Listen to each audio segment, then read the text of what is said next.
Gear cycle का फारक है। ये फारक पूरा रोज हो गया मुझे तो। ये देखिए ये पूरा लूज हो गया है। अब इसको टाइट करना है। कैसे टाइट करना है दिखाता हूँ। चलिए ये ऊपर का जो बोल्ट दिख रहा है ना, ये बोल्ट को उसको टाइट करना है। 5 नंबर एलन की है। अभी देखिए टाइट हो रहा है, तो टाइट हो जाता है। अभी थोड़ा टाइट करना है। बाद में ये हैंड इसको स्ट्राइट कर लेना है।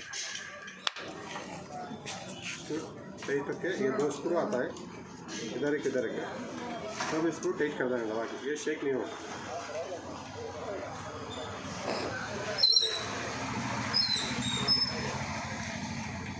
तो इसको टाइट कर देगा तो पूरा शेक हो जाएगा। फिर और एक टाइम दिखाता हूँ, देख लीजिए।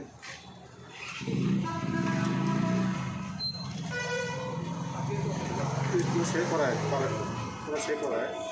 सेंटर जो एलन की सिस्टम है उसको टाइट कर देना है। टाइट करके 2 स्क्रू टाइट करना है। हो गया काम, इतना ही है।